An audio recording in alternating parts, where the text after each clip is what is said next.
Hola amigos, bienvenidos a nuestro primer video. Este es nuestro primer video y en este video vamos a explicar la esclavitud negra en la colonia. Sin más que decir, vámonos con el video.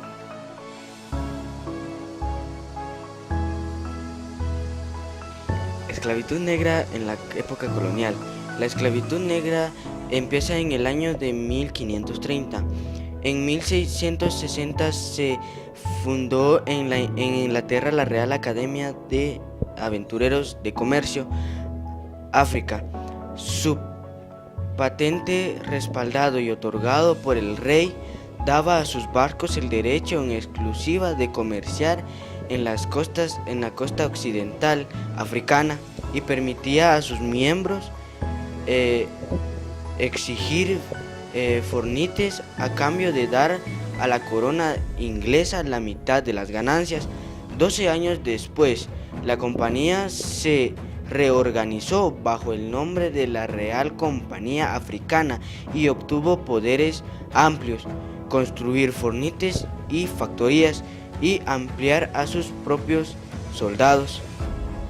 La importancia de dicha compañía reside en su papel al facilitar y desarrollar el tráfico de esclavos. Transportaron muchos y miles de africanos hacia una vida de esclavitud y cooperación. Los líderes africanos occidentales hablaron para construir un mercado que duró incluso hasta después de que la compañía se deshiciera en 1752 y que causaría que millones de africanos fueran desplazados hacia una vida de sufrimiento en América. Se siguió y terminó en la misma fecha. Ventas de esclavos entre la sociedad. Entre los múltiples avisos apreciados en el telégrafo mercantil se destacan aquellos que ofrecen esclavos en ventas minuciosas, preciosas y detallistas.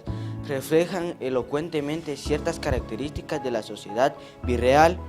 Por otro lado, tenemos la economía de expansión y mano de obra. Aunque antes del descubrimiento de América existiera una coyuntura económica favorable a la esclavitud y un procedente legal abundante, no podríamos entrar en esa satisfacción, en ese hecho como para explicarnos la procedencia de los primeros negros en el Nuevo Mundo, ni mucho menos en el gran incremento que la trata sobre esclavos negros en 9 años, posterior a la fecha del descubrimiento, en lo que nos muestra que los grupos blancos y negros llegaron prácticamente en el mismo tiempo. La legislación a la que nos referimos son las instrucciones dadas por la corona en 1501, que prohibían el ingreso a las nuevas tierras a los esclavos judíos, moros y nuevos candidatos, limitándolas solo a los cristianos que hubieran nacido entre cristianos, es decir, a los que hubieran nacido en la península. Por otro lado, tenemos los puntos de apoyo para su consolidad en América. El rey de España y el rey de Indias otorgaron a los conquistadores una serie de garantías y regalías para poder exportar a los negros de un lugar a otro. Los conquistadores recibieron autorizaciones para introducir cantidades considerables de esclavos a la región. Con sus gobernantes, el esclavo negro fue un objeto de comercio que llevó a todas partes con los conquistadores. Asimismo, no después de ella, en las huestes que posesión del sitio de la ciudad maravillosa de Tauchitlán, en las que un golpe de suerte y de audacia apresaron a Taulapa, en la que atravesaron las cumbres de aquellas montañas para llegar a los valles de Chile. En todas ellas se vendían y compraban esclavos negros, alternando el comercio y la guerra y los actos que toman posición y las fundaciones de las primeras ciudades. Los amadores de esta expansión de descubrimiento y conquistas incluían a sus pajaces, a los esclavos negros que habían conseguido por privilegios, es decir, que ellos vendían a un precio más elevado, a los negros que habían obtenido por privilegios o habían obtenido mediante un rey o un gobernante de esa misma región. Gracias. La alianza étnica y el sentido colonial de la conquista. Al parecer todo estaba bien favorablemente condicionado en América para que la esclavitud negra fuese fundamentalmente en el panorama socioeconómico, vista étnica, cultura y social, y podemos distinguir claramente en esclavos negros como manos de obras y esclavos negros como compañeros y auxiliares de conquistador, mientras los primeros núcleos europeos del Caribe podían esclavos para que su trabajo asegurara un ritmo más activo de producción. La esclavitud negra estaba pasando por dos momentos diferentes en las regiones cercanas y al misma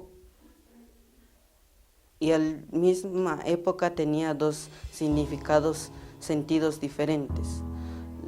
Los esclavos negros estaban pasando en la conquista, fueron fundamentalmente aliados y auxiliados de los españoles, y muchos de ellos obtuvieron su libertad por este hecho, y otro al consuro en adquirir hasta la jerarquía de conquistadores y pudieron a su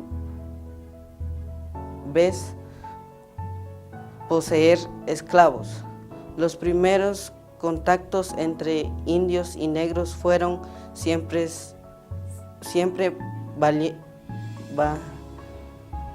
violentos y conquistadores a los hijos de ellos, con esclavos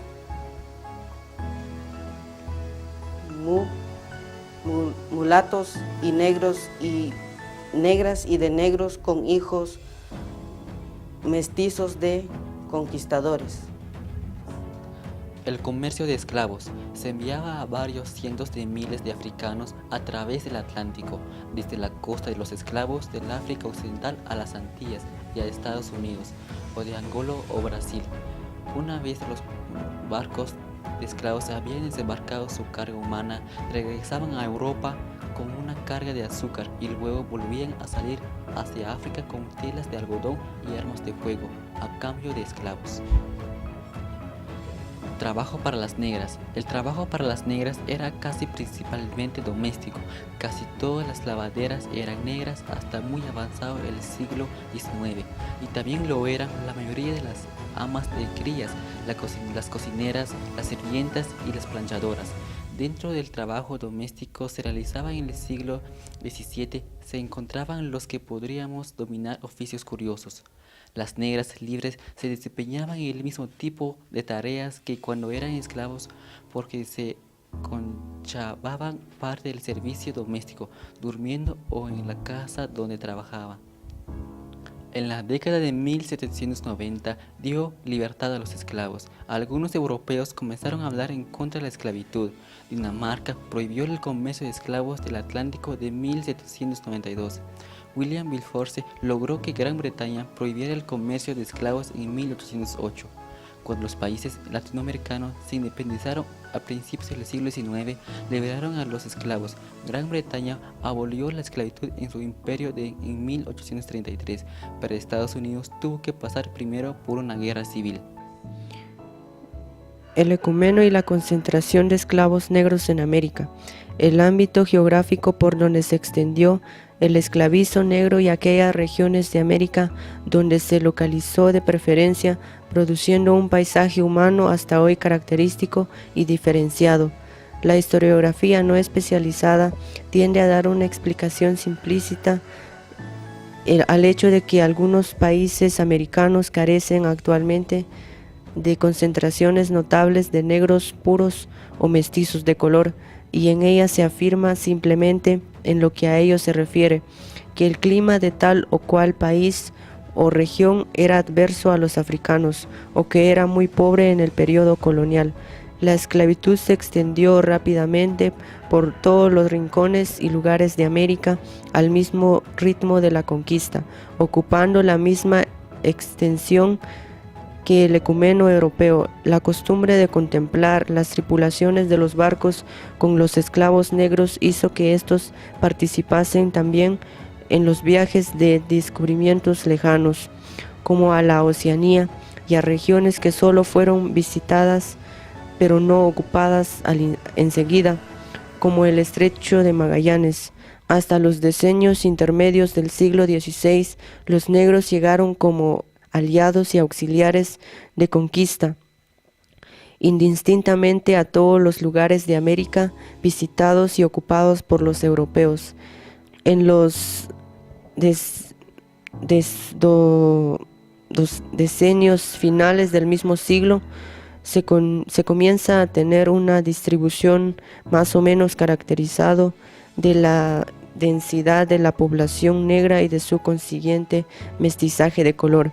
El clima, las bases económicas de cada región, las posibilidades de mano de obra y la política de España provocaba la disminución de la población indígena, por eso esa fue reemplazada por negros. La alta productividad de las tierras bajas, el interés por los monocultivos tropicales y la desaparición de los aborígenes de ellos provocaron una migración forzada en el siglo XVI. Esta debió ser suspendida por una alta mortalidad, por la legislación proteccionista y la oposición de quienes perdían esa mano de obra en las zonas andinas. Hizo que no hubiera otra alternativa que emplear esclavos negros para que fueran de forma masiva, que fue posible para que al reanudarlos también fue gracias a su rendimiento económico del trabajo de los negros y de los productores tropicales que se lograron los trabajos. Los centros mineros en la colonia fueron solamente trabajados por negros. Estos centros como Potosí y Huancavelicola en el Perú, Zipaquirá en Colombia, estuvieron generalmente localizados en tierras altas y rodeadas de poblaciones densas y más protegidas que las demás del desastre demográfico que observamos en las Antillas. Las afroporteñas de 1750-1880 fueron cuando los españoles llegaron con sus esclavos negros, pero muy pocas mujeres de España surgieron con ellos en el viaje, y es cuando los esclavos negros empezaron a tener una mala concentración, empezaron a tener mucha lujuria y comenzó la violencia entre negros e indias, porque en ese entonces no habían africanas o negras. Y cuando se traen las negras a Argentina para hacer familias negras con los hombres negros, los mercedarios y los dominicos fueron los que no quisieron aprobar esa forma de pensar de los españoles. a pesar de que era eclesiástico, porque pues yo creo que uno decidía por sí mismo cómo debía tener que casarse o con quién, y pues eso no estaban de acuerdo los dominicos y los mercedarios, y es entonces cuando ellos deciden pues traer a las africanas, a las negras, y es cuando ellas también pues no solo vienen a Argentina para casarse con varones de su raza, sino también con sus amos a su disposición para tener una mejor vida, un mejor trato en la esclavitud, y es cuando se da pues los numerosas razas mulatas. Gracias. Esto fue todo, amigos, y por favor dejen su like y su comentario abajo en la caja de comentarios. Y por favor suscríbanse al canal. Gracias. Adiós.